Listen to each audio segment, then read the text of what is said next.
Well, welcome back. So I thought for today's demonstration is that I would take a look at Liquitex string gel. Now, this particular product is really unique and I haven't been able to find it anywhere else. Now, in saying that, I'm pretty limited on what I can find in the local art stores, but I'm really happy that I found this. So this particular product is actually a medium. Okay, so you can use it on its own, but you typically would add paint to it, and it's an acrylic product. Now I'm going to be showing you some of the things that you can do with it. I'm going to be killing two birds with one stone, a demonstration on the medium, and also I'm going to be creating a background for one of my journal pages. So this particular product, basically you drip it onto your support and it creates all these beautiful lines and flows. It dries glossy and it's transparent, which is really neat, and it's non-yellowing. Okay, I used to do this technique using glue, actual glue, but the glue would yellow, but now this is, this would be what I would use from now on, and it's flexible. Okay, so because my journal pages flip, and canvas, because canvas is not flat, it does, because it's fabric, canvas is fabric, because there's movement in there that this stuff won't crack. So what I'm going to do is I'm going to bring out some of my little containers and I'll show you what this stuff can do. Alrighty, so what I've got is just basically a journal page that's white with a little bit of iridescence on it. I don't care really what's there now, it's just I want to demonstrate this. Now when you open up the string gel container, you notice that the stuff it just looks like honey, white honey. Okay? And what's really cool is that when you actually work with it, although it's self-leveling, the actual the strings that it creates actually remain more or less intact. Okay, it's not like where you can carve it and it'll stay there, or if you use something like modeling paste or something, that type of thing where it'll stay the way it is. But it does level out a little bit, but it does leave some little bumps. Now, there's different ways that you can use it. You can pour it, you can string it off stuff. What I'm going to do is, first of all, I took some colors and put them into little containers, and these containers are nothing fancy. All they are little kitty cat containers, kitty cat food, and because I recycle everything, and all I've done was just, once the can is empty, and I accumulate one of these a day, and I'll just sand the edges with some emery paper so it doesn't get sharp. And what I did is I poured a whole bunch of this string gel in here, then I added some red acrylic paint. And what I also did, now in this one here, if I pour it, I'm going to get quite a big pour. But what I did is I got these little yogurt containers. I did the same thing. Now this one here is with Viridian. And I cut the edge of the, let me see if I can get a close-up here. I actually cut the edge of the yogurt container so I can get a little spout. Okay, that you should be able to see it there. Okay, so I poured some in here. Now I added a little bit of water because the video lights make everything dry really, really fast. And I had that with a palette knife. So that's Viridian, and then I have another one here with some Hansa yellow light. So I'll stir that up. Now it is very, very soupy, but look at the way it drips. Okay, so this is with the way it drips with a palette knife. Okay, so I can scoop it up and go right on the paper, make my design. And this palette knife is a diamond-shaped palette knife. And then if I used a painting knife, okay, it's a little bit different because the painting knife is it's oval at the end, almost like a filbert brush. So the tool that you use to do the dripping will have an effect on how this stuff drips. If I just use a little stick, I'm not going to get anything. Okay, so I can say, well, let me just add a little bit of water, thin it down a little bit. Gravity is your friend when you're using this product. Okay, so if I add a little bit, now the water will evaporate, which is why I don't mind if I were to add a thinning medium to this, then that might have a different effect. But when I'm testing stuff out, I like to thin with water just to test, because then I can always let it evaporate, then I'm back to the actual product. So if I take this, put it on, again, it doesn't have much to grab onto with the stick. So let me put that away and let me get a palette knife. Grab it. There we go. Okay, so the tool that you use to apply it makes a huge difference. Now let's see if I can actually get this.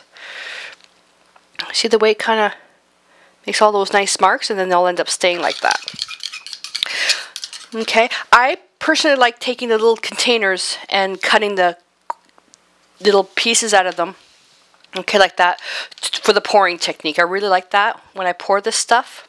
These are a little bit more awkward, but I wanted to show you different things that you can do.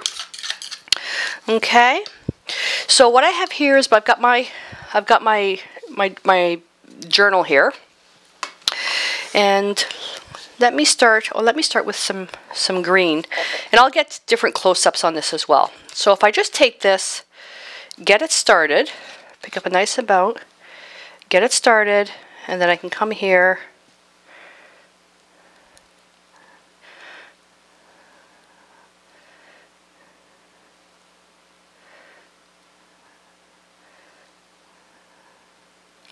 and it just trails.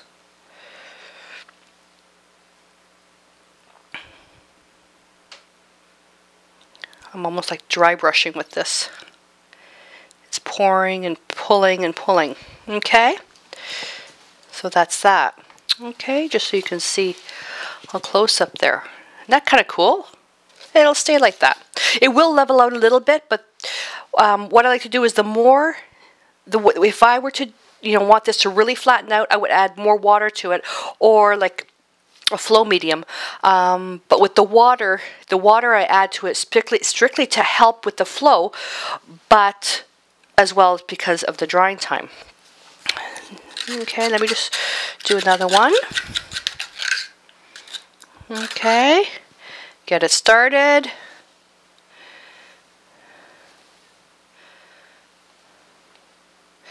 Then I can go down close to the bottom.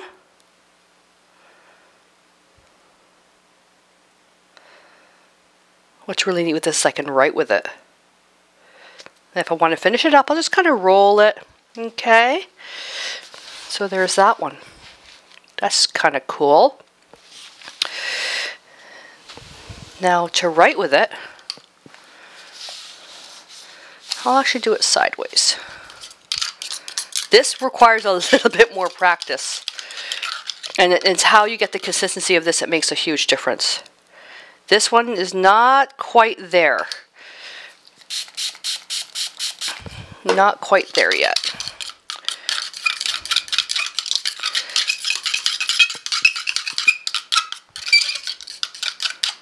I love this stuff. Okay.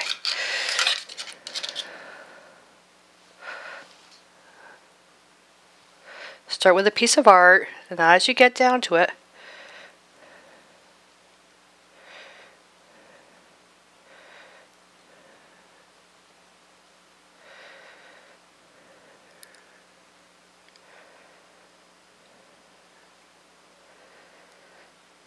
wonder if we'll have enough. I make it work.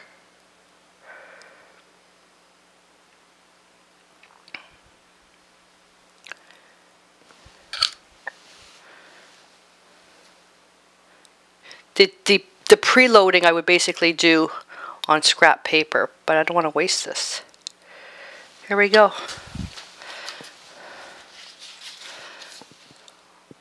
Okay, how cool is that? So that's with dripping it. Again, there's an unlimited number of things that you can do with it. I'm just showing you just a few. Now, we all know that red and green go well together, so now let's pour it. Let's see what this looks like. Now, this can get quite messy as well. Now, what I did before I started, I put on some Bob Ross painter's glove on my hands because when I started using this stuff, it's like feels like glue when you put it on your hands. So I use that stuff, then it's very easy to clean up. So now with the little notch here, I'm going to create a little bit of a border. Get it started slowly and move with it.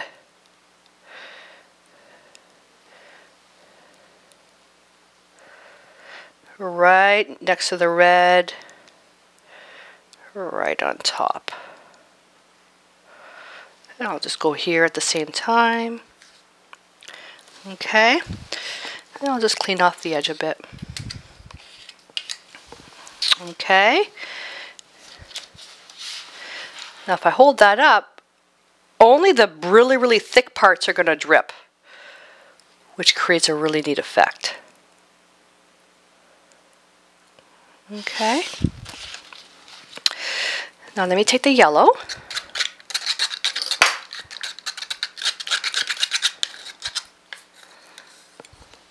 Now the yellow I'm going to thin down just a little bit more.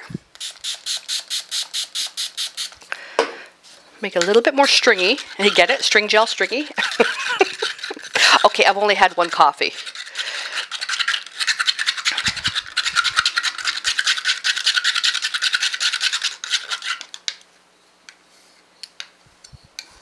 Okay. Let's see if I can actually replicate this. Get started.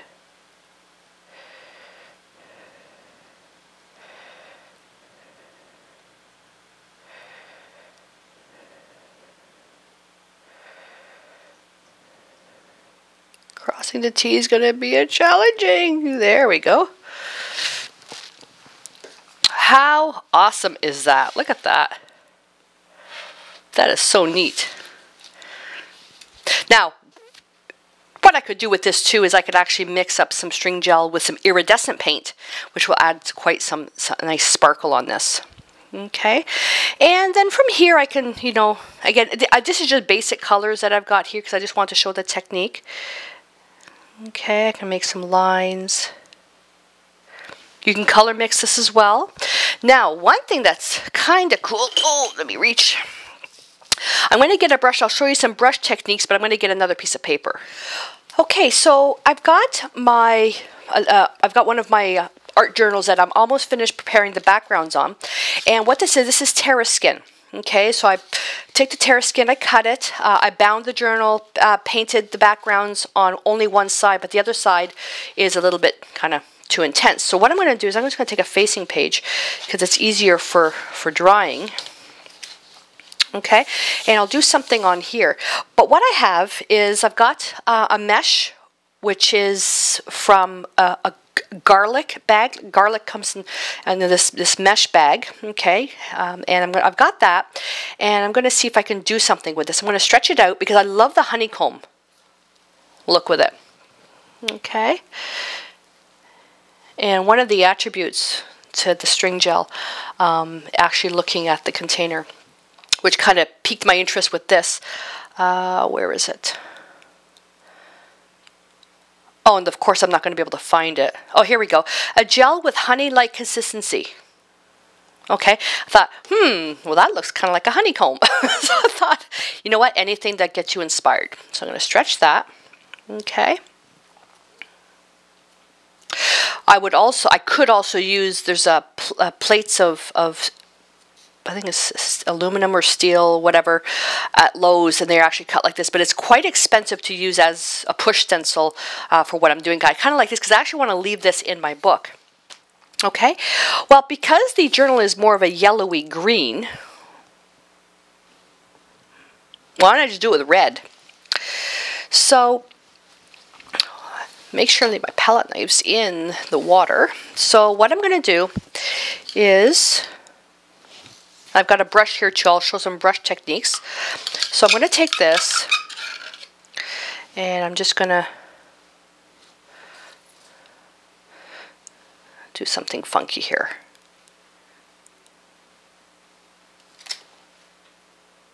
Okay. Oh, you know what I can do is I can also take some of my palette knife and scrape it. And take a stylus. Now my journal actually goes this way, so I better write my, and let me write, oh, it's leveling out now, but I might be able to keep the embossing in there. I just wrote the word inspire.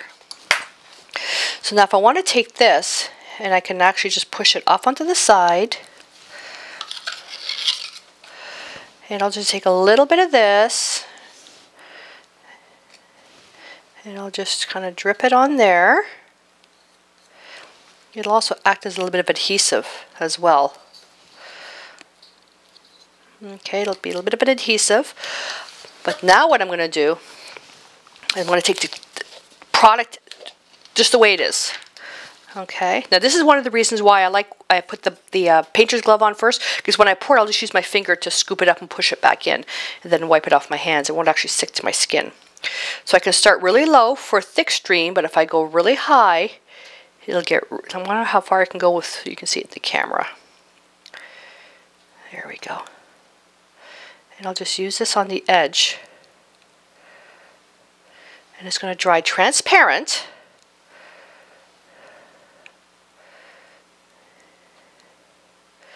I'm going to go right over the mesh. You'll see what it's like. This might be a little bit thick for my actual journal, my art journal. But you know what? This particular art journal is for inspiration.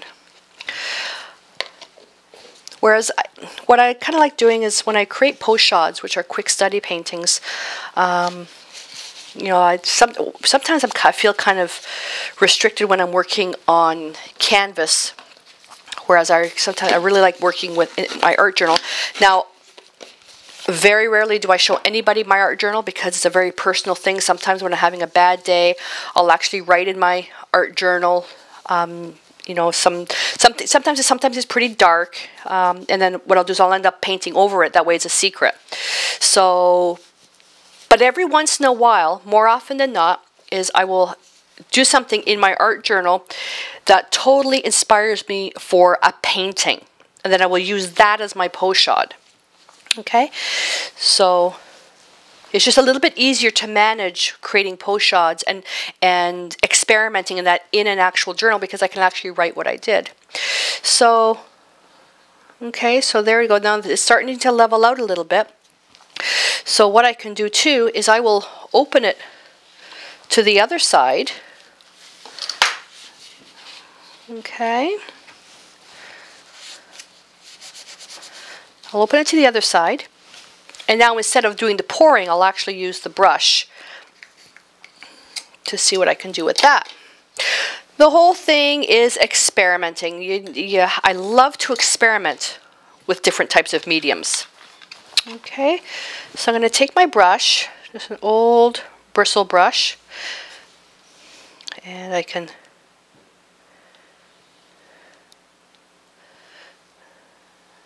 dry brush an effect on there.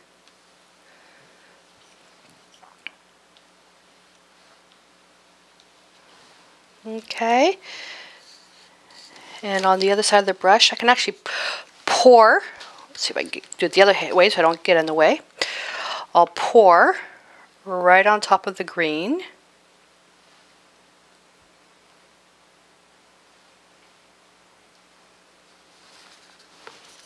And take this and I'll go straight across. It's really cool what you can do with this.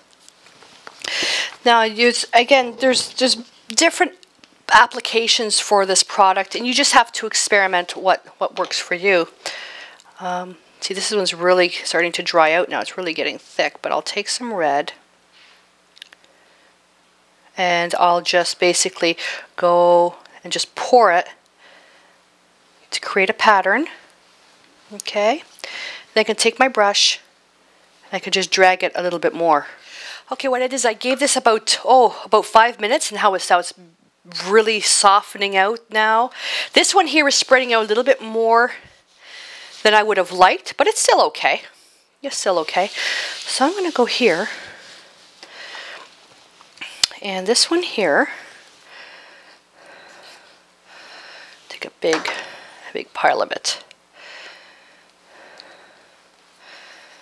I'll spread this out.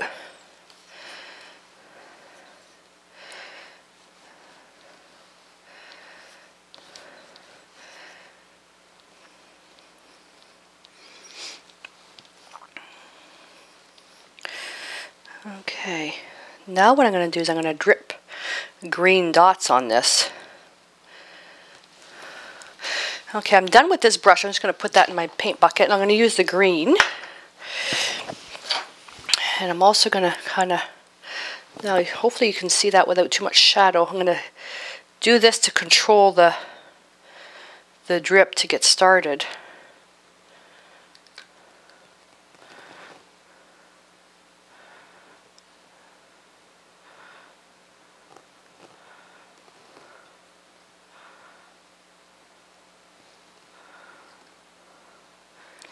This is how, well, I use an actual tool for that, but this is how I make dumplings when I make a Hungarian dish for Joe.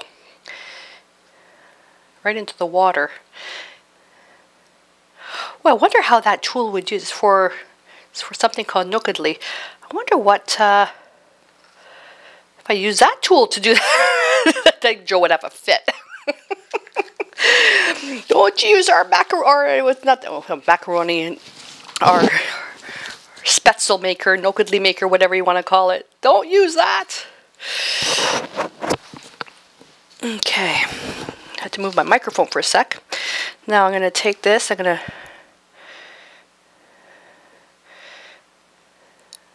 put a little bit of yellow on top of that. I wonder if I can get some actual, I'm getting a little bit dirty, but that's okay. I wonder if I could actually get my initial on there.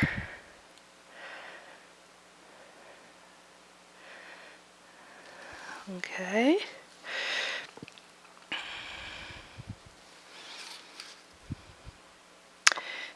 And a J for Joe. This week coming up, it's Joe's birthday, Harrison's birthday, my birthday, Chaos's birthday, and Harley's birthday.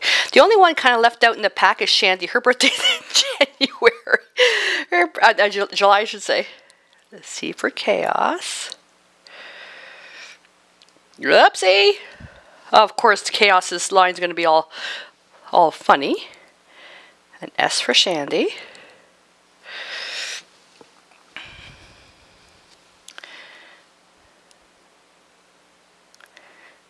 Come on. An H for Harrison. On the red for Canadian Maple Leaf. He's in the Army, so that kind of works out. And an H for Harley. Harley, Harley, Harley.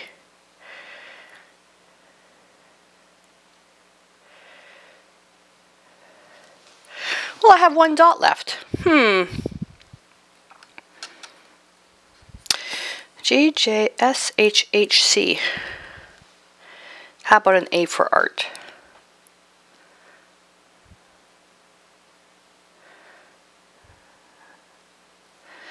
It's starting to dry a little bit. There we go. There we go. All these little dots. And we'll see what that turns out like. And then I'll just make a little border.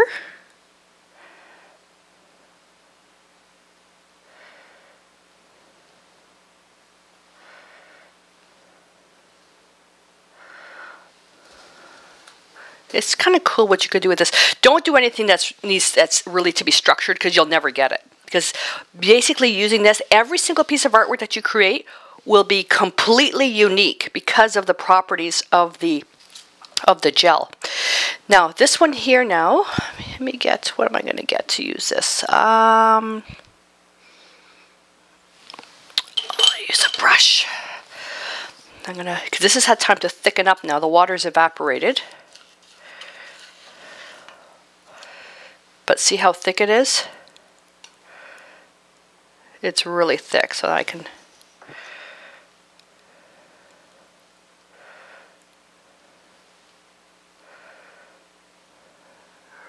Whoops, you can't even see that.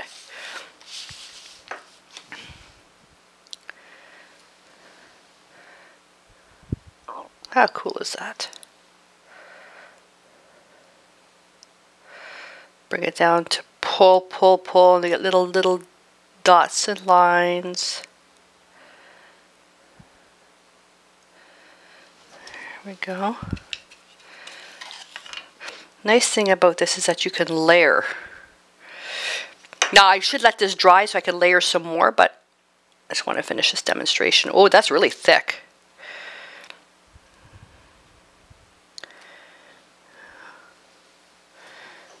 Okay. Whoopsie. Now we'll just kind of finish this off with a little bit of yellow. I'm going to drip this really, really high. Really, really high has really gets stringy.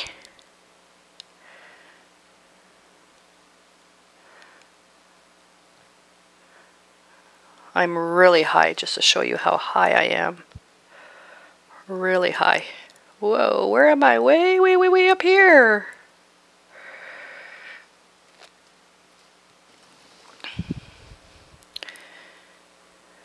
Oh, let me just... right over here.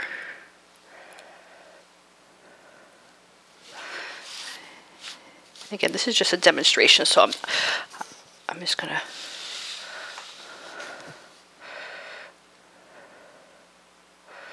get some interesting little things here. Go in between. Oh, I'm gonna ruin my little dots.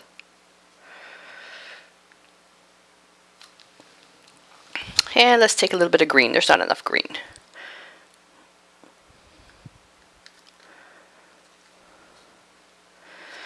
There's a terrible shadow. I have to apologize.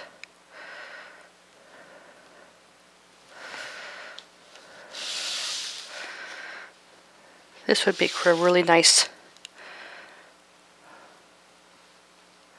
multimedia piece. Whoops, there we go. Okay, I've done enough. This is gonna take 2 days to dry. Okay, so let me just pull this out a little bit, and I can. Oh, you know what? I didn't do enough on this corner. Hang on, there's a big blank spot on this corner. There's a big blank spot. Let me get. I'll just create a graphic line.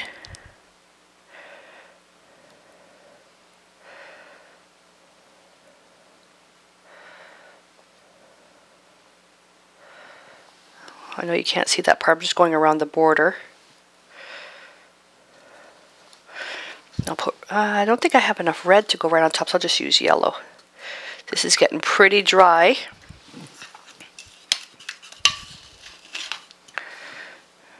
This is going to plop, you watch.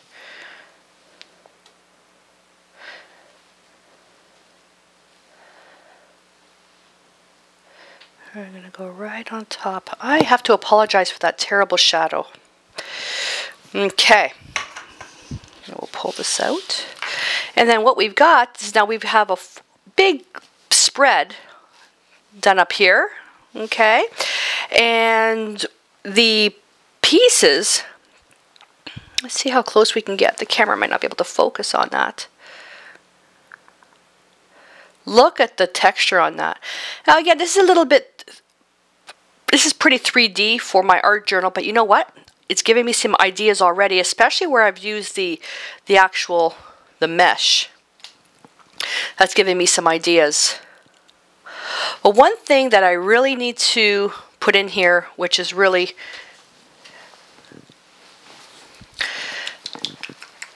I need to get a little bit of bling in here. I'll just use, I'm going to get some watercolor ink, and I'm just going to put that on there. Now with the watercolor ink, once you put that on there, it just spreads out. Now, I don't know if you can actually see.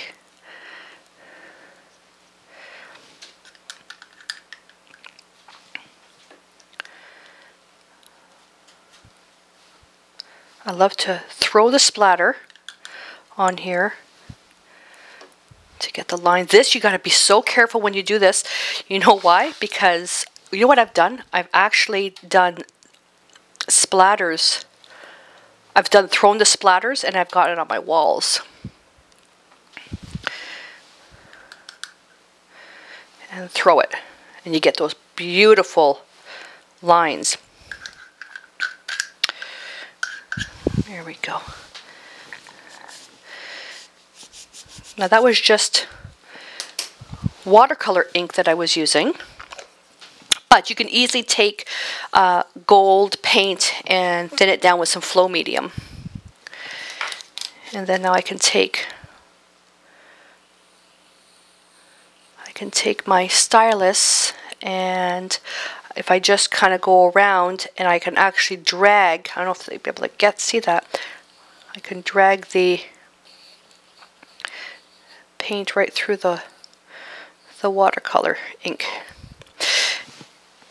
And the string gel will actually hold it.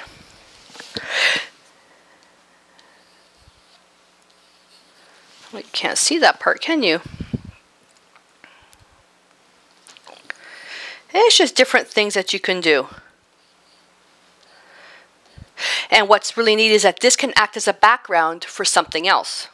Okay, this is not necessarily the piece of art, but you can use this as a background for something else. Okay, and I want to get some red right in here.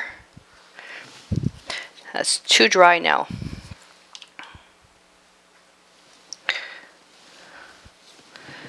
See if I can drip that. Dot there. And oh, perfect. There we go. All right. So anyway, so that's basically what you can do. One of the things that you can do with string gel. Okay, you can do drippy, drippy, drippies. And the thinner you make it, the more level out. The thicker you leave it, okay, as close to the original, as close that you leave it like that. Like see right here, that's pure string gel. Medium, this one here, it'll actually stay like that. Okay, so that concludes my demonstration of one of the things that you can do with the Liquitex string gel.